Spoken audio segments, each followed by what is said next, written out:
Bismillahirrahmanirrahim. Assalamualaikum warahmatullahi wabarakatuh. Alhamdulillahirabbil alamin.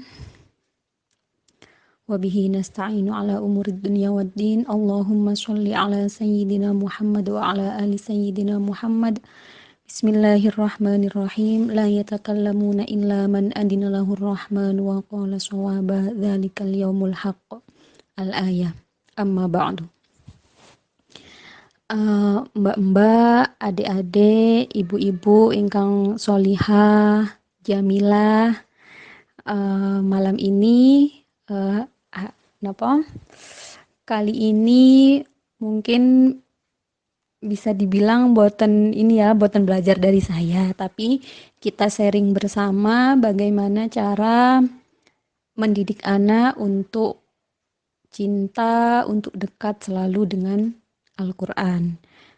Nanti mungkin ada pertanyaan, kita bisa sharing bareng ge. Langsung mawon. Ini saya juga termasuk ibu baru karena saya anak baru 2. Doakan nanti bisa yang dikasih rezeki lagi untuk yang ketiga. Kemudian anak saya juga masih kecil-kecil. Yang pertama juga masih berumur 5 tahun. Yang kedua 4 tahun. Terus saya juga masih minim pengalaman sebenarnya. Cuma di sini saya mau berbagi sedikit saja pengalaman yang mungkin saya dan suami lewati selama 5 tahun mendidik putra-putri kami sekaligus 6 tahun pernikahan kami. Tema yang diangkat ini mendidik anak agar cinta kepada Al-Quran. Kalau dari pengalaman saya sama suami, saya punya 3 cara. Dan juga saya catat di catatan HP mulai dari dulu waktu awal-awal hamil anak pertama atau Mas Adib. Jadi kami itu punya komitmen bagaimana anak-anak itu harus dekat dengan Al-Quran. Komitmen yang pertama niku adalah tirakat. Kemudian yang kedua ibda binafsik. Kemudian yang ketiga pembiasaan. Dimulai dari yang pertama tirakat. Tirakat niku meliputi banyak hal. Ada tirakat sebagai istri, ada tirakat sebagai ibu, ada juga tirakat sebagai perempuan. Jadi, kalau tirakat sebagai perempuan, ini seyogianya dilakukan oleh mbak-mbak yang saat ini masih nyantri, yang belum menikah, mulai saat ini sudah dibiasakan untuk tirakat. Tirakatnya niku banyak, bisa dengan puasa, bisa dengan sholat sunnah, bisa dengan sedekah dan lain-lain amal-amal yang baik yang bisa dilakukan dengan istiqomah. Niku tirakat menurut saya seperti itu. Jadi mulai dari sekarang sebelum nikah masih nyantri sudah membiasakan diri untuk tirakat. Kalau pengalaman saya tirakat saya pribadi niku mulai dari mondok. Di pondok niku karena saya emang pondoknya di pondok yang tidak murni keseluruhan, ngoten niku tahfidz mboten. Tapi memang pondok khusus tahfidz, tapi cuma di dalamnya itu ada komplek bahasa, ada komplek hufat seperti itu. Ada yang komplek yang umum juga. Dan kebetulan saya itu ada di komplek tahfidz. Nah, kalau di komplek tahfidz sendiri, selain kita memang diwajibkan untuk murojaah hafalan, nambah hafalan, plus juga sekolah, ada juga tirakat-tirakat yang tentang keal-Quranan, seperti sholat takbiyatul hifzi dan lain-lain. Nah, kalau tirakat umumnya itu, kami itu dibiasakan untuk sholat duha dan sholat tahajud itu hampir dibuat seperti wajib. Kenapa hampir dibuat seperti wajib? Karena kalau tidak melaksanakan itu ada ikopnya. Nah, seperti itu. Kalau dulu waktu nyantri itu kayak awal-awal Kenapa ini kan sunnah, kenapa harus dibuat sedemikian rumit nggih, maksudnya ada iqab dan lain-lain seperti itu. Tapi ternyata kalau dipikir-pikir memang akhirnya itu akan jadi kebiasaan niku karena sudah sholat yang kayak wajib, seperti gimana rasanya kalau sholat wajib terus kita telat atau nggak melaksanakan. Nah, perasaannya itu akan seperti itu, hasil dari pembiasaan tersebut. Jadi misal ketinggalan sholat duha, moro-moro sudah duhur, niku tiba-tiba ada rasa nggak enak, ada rasa pengen marah, sumpek dan lain-lain, hampir sama seperti sholat wajib seperti itu. Niku pembiasaan. Kemudian napa puasa Senin Kamis juga. Ini untuk mbak-mbak yang masih masih single, masih nyantri, bisa dilaksanakan mulai dari sekarang. Dan untuk yang sudah ibu-ibu pun juga sakit. Kemudian yang kedua, tirakat sebagai istri. Tirakat sebagai istri ini juga penting. Ini saya mboten langsung masuk ke cara mendidik anak nggih. Saya mulai dari akarnya dulu. Dan sekali lagi saya bukan menggurui, kita sama-sama belajar di sini. Sebenarnya saya niku sungkan, Mbak. Tapi gimana lagi? Nanti sama-sama belajar nggih.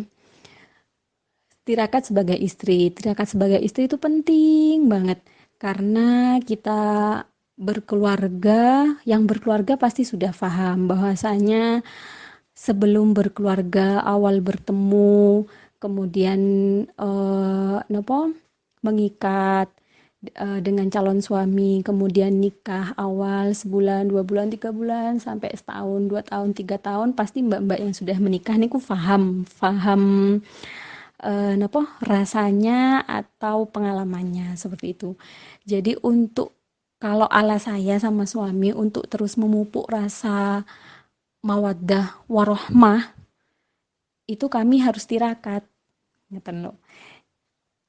Karena yang namanya perasaan jangankan rasa seperti itu nggih, rasa-rasa yang biasa kita rasakan setiap hari aja kadang pagi seneng jam 7 misalnya masih bahagia, moro-moro jam 8 sedih. Nah, seperti itu kan perasaan itu tidak bisa kita kita napa nggih?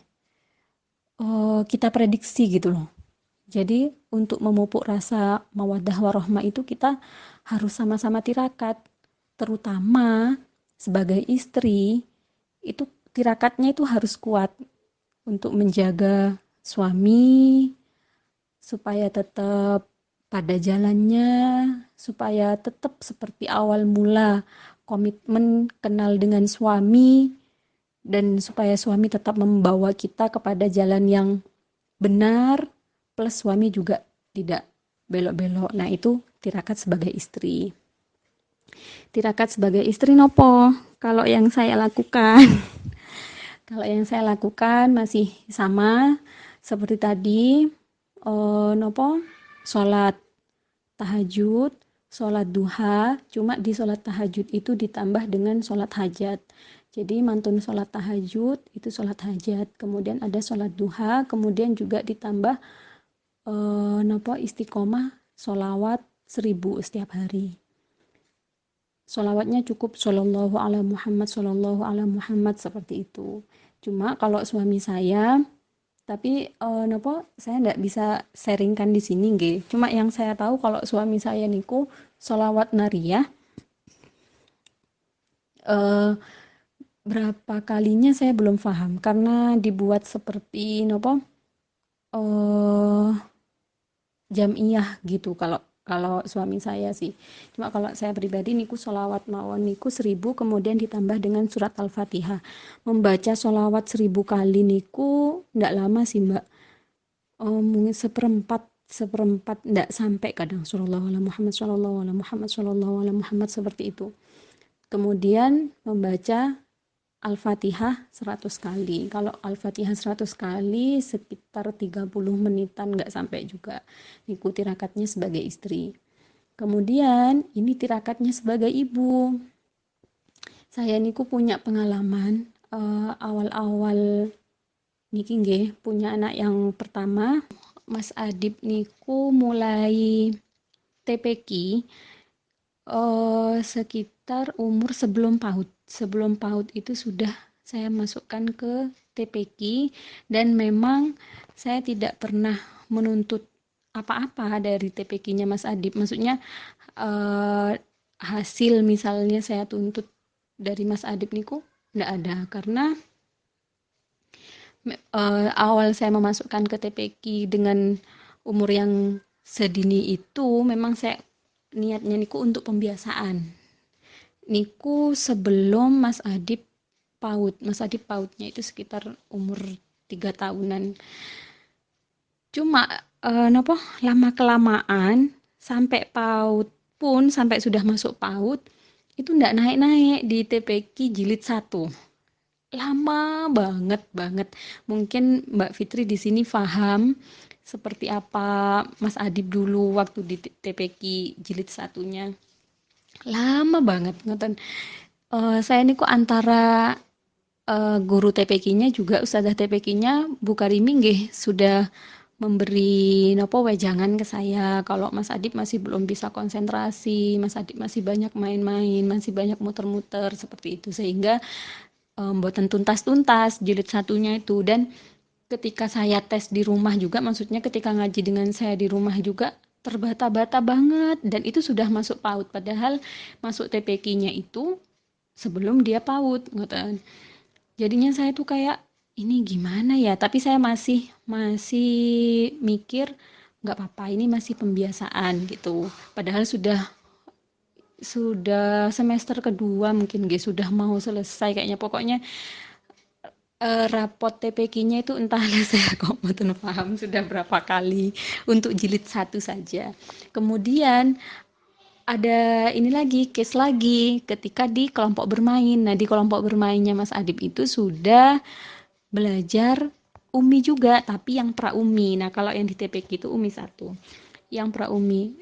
Dan biasa nggih ibu-ibu itu kan namanya juga rata-rata ibu-ibu baru, jadi mereka sharing-sharing entah di grup kalau anaknya sudah halaman ini, halaman ini, halaman ini gitu. Dan sedangkan Mas Adib itu satu halaman tuh bisa diulang sampai 3 kali. Padahal seminggu cuma 3 kali sekolahnya.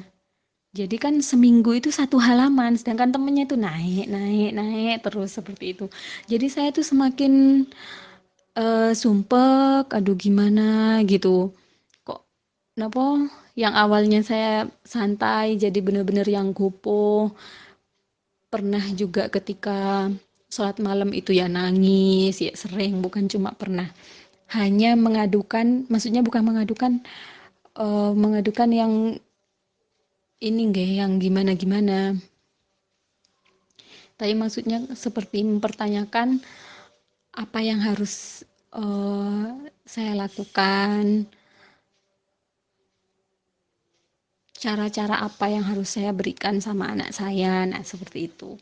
Kemudian saya itu akhirnya karena juga sudah curhat sama suami, tapi suami juga ya enggak apa-apa jawabannya yang sabar nanti juga akan ada hasilnya karena juga cuma jawaban seperti itu menurut saya akhirnya saya niku merasa kurang puas saya niku sowan ke Umi Marzuki bareng temen tapi buatan bareng suami kemudian waktu sowan niku Umi sudah paham. Biasanya saya memang kalau sowan tidak hanya sekedar sowan, biasanya juga curhat.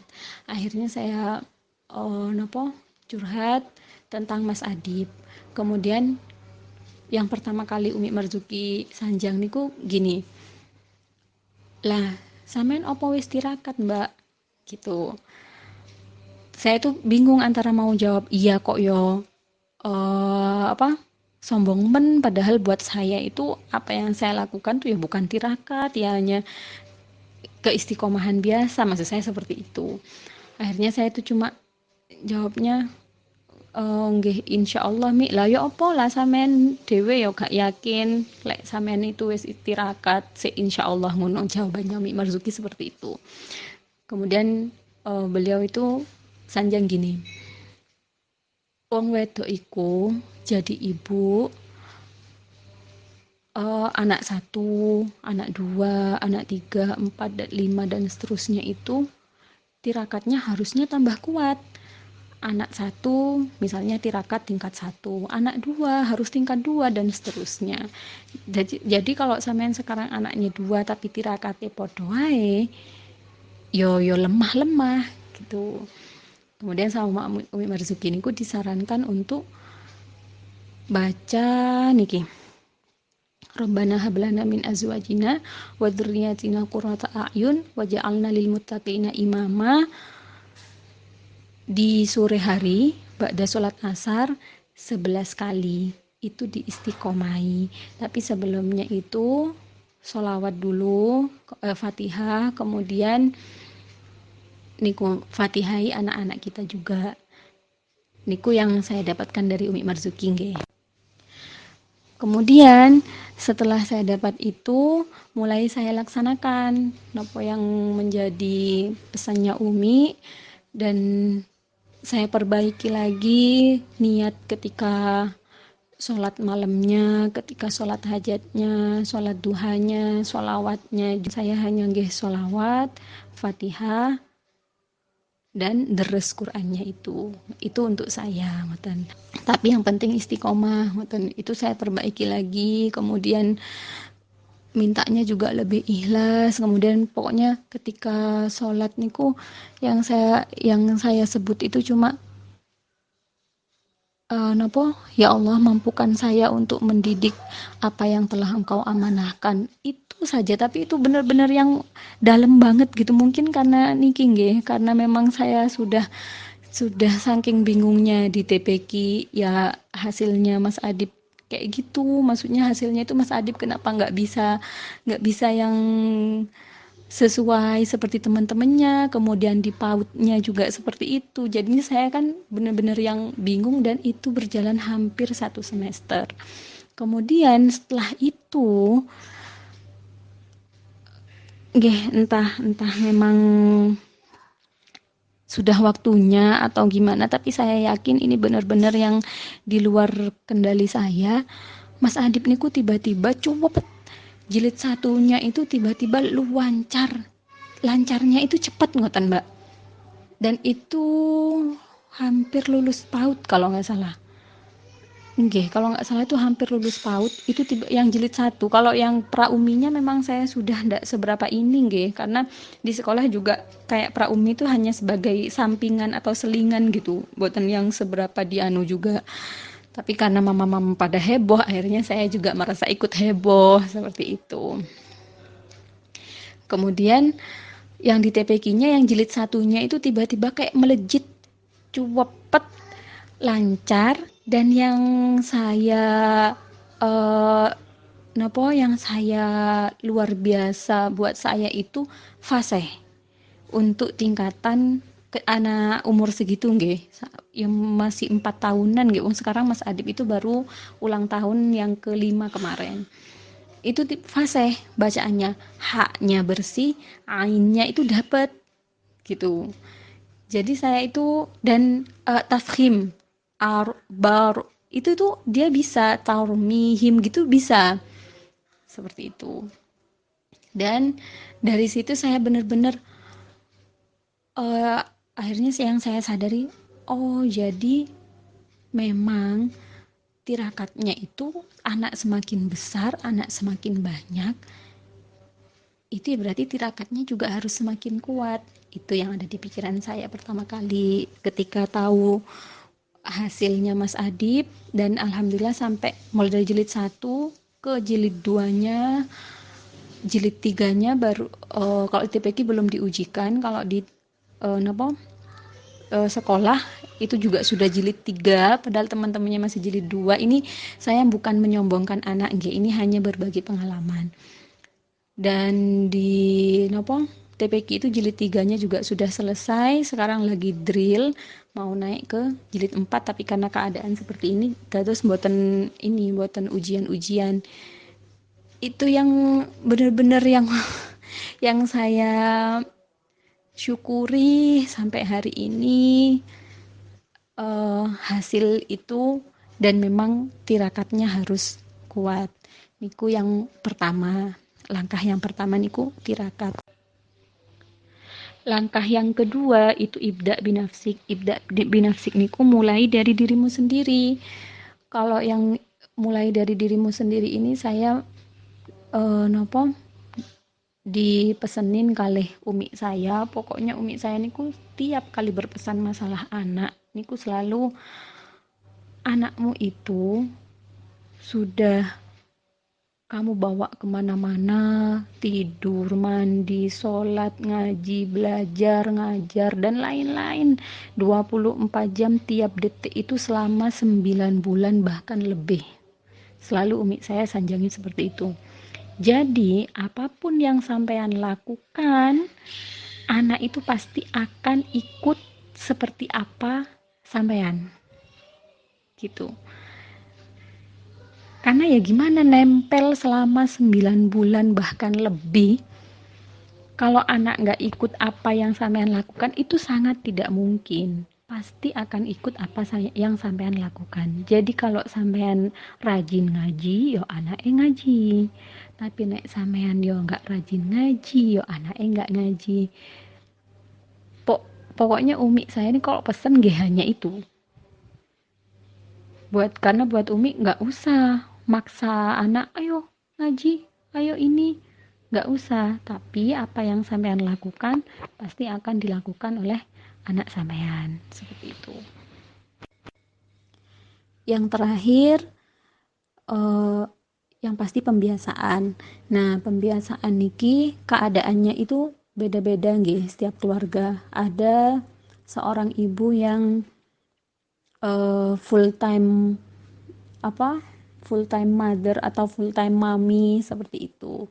Ada yang juga tidak bisa full time, ada yang harus bekerja, ada yang kerjanya shift-shiftan, ada kadang kerjanya siang, kadang kerjanya malam. Itu keadaannya berbeda-beda. Nah, untuk pembiasaan ini mungkin nopo yang pasti ketika sudah menjalankan yang pertama kita sudah tirakat, yang kedua sudah ibda binafsik, kita sendiri sudah memperbaiki diri bagaimana untuk bisa dekat dengan Al-Quran. Yang ketiga pembiasaannya ini biasanya kalau sudah yang kedua ini dijalani, kita akan menemukan pola. Jadi bagaimana membiasakan anak untuk tetap dekat dengan Al-Quran. Polanya niku biasanya beda-beda. Kalau full time mami misalnya cuma nopo, alhamdulillah cuma bisa membersamai anak-anak 24 jam tanpa disibukkan dengan hal lain, tanpa disibukkan dengan dagangan atau apa online, itu mungkin punya pola sendiri. Kemudian ada ibu-ibu yang full time juga di rumah namun disambi dengan dagangan online juga punya polanya sendiri. Kemudian ibu-ibu yang harus dinas ke kantor, dinas ke sekolah, dinas ke pekerjaannya masing-masing, baik itu shift-shiftan atau nopo pekerjaan yang pasti, niku juga punya polanya sendiri. Yang pasti juga kita harus cari pola bagaimana membiasakan anak untuk tiada hari tanpa libur dengan ngaji Al-Quran.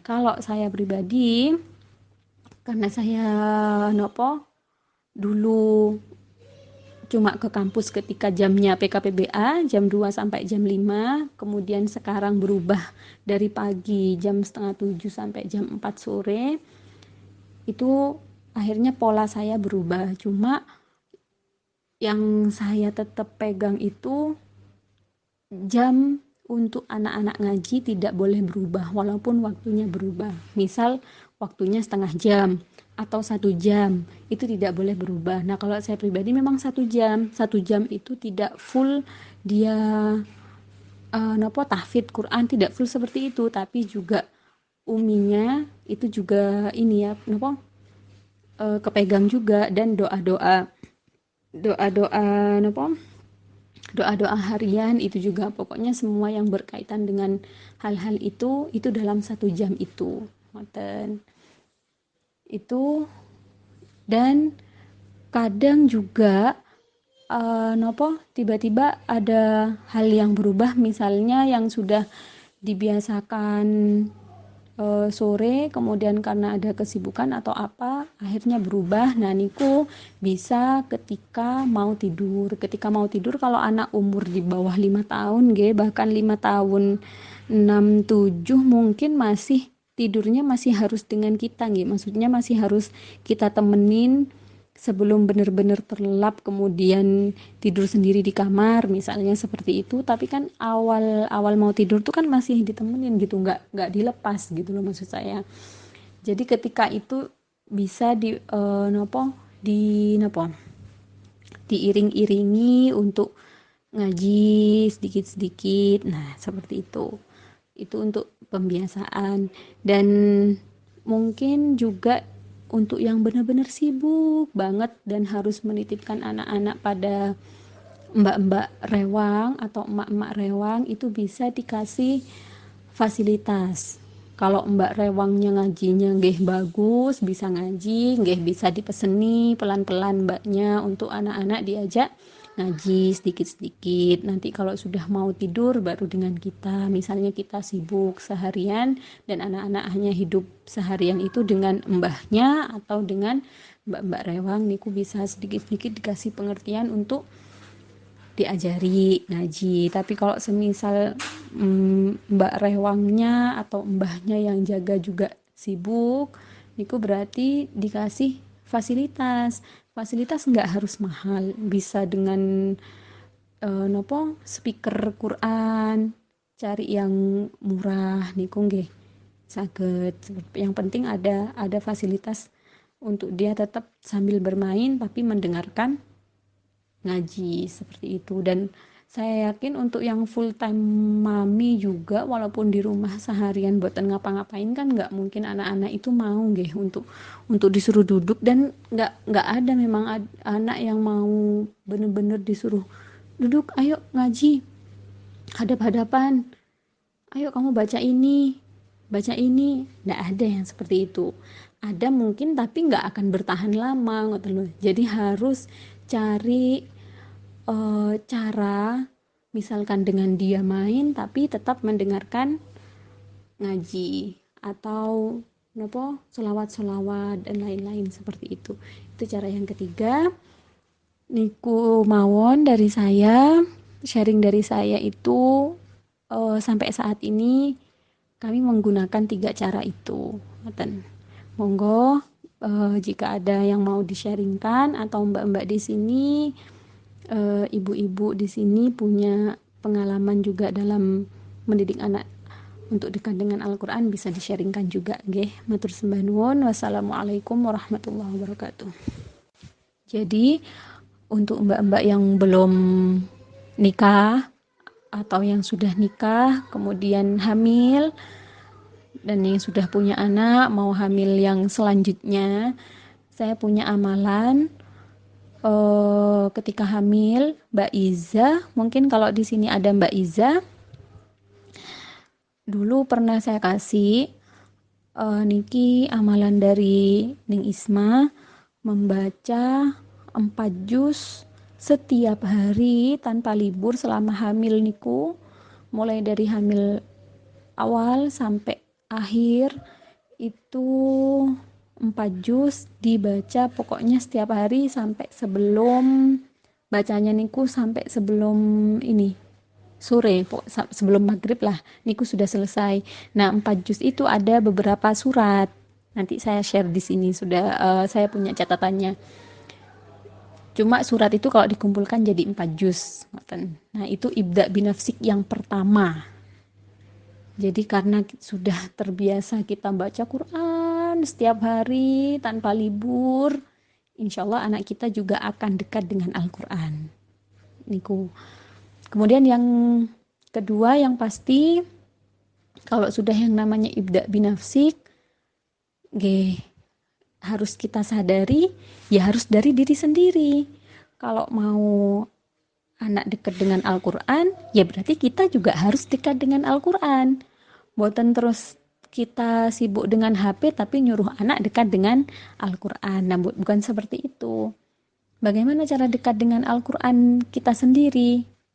Sebenarnya kalau dari saya, aturan dari saya sebenarnya pengen banget ngomong sama mbak-mbak semuanya, terutama yang memang mbak-mbak darunun yang tahfidz. Ayo, jangan ada libur sama yang namanya ngaji Al-Quran. Itu jangan ada libur. Walaupun itu hari Minggu, tanggal merah, atau hari raya Idul Fitri, hari raya Idul Adha, dan lain-lain. Jangan ada yang namanya ngaji Quran itu libur gitu. Kalau mau ngomong sempatkan, loh kenapa disempatkan? Jadi mungkin nggak ada kata-kata sempatkan ya, tapi memang harus ngoten. Usahakan pokoknya.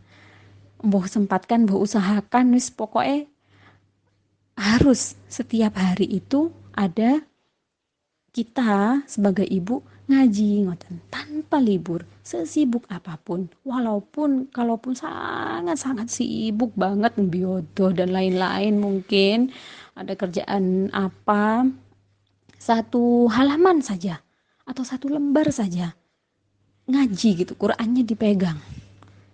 Itu eh, kalau saya pengen pengen ngomong tentang napa diri kita nggih, ya hanya itu buat saya. Jadi harus harus benar-benar dibiasakan tanpa libur ngaji ngaji ngaji, walaupun itu satu lembar, sibuk itu satu lembar misalnya, itu tetap ngaji ngoten. Untuk urusan-urusan, kalau kita sudah niatnya sudah baik untuk selalu dekat dengan Al-Qur'an, dapat syafaatnya Al-Qur'an, tiada tiada napa libur. Untuk urusan yang lain, anak kita akan didekatkan dengan Al-Qur'an, keluarga kita akan didekatkan dengan Al-Qur'an. Niku pasti Gusti Allah akan membantu kita.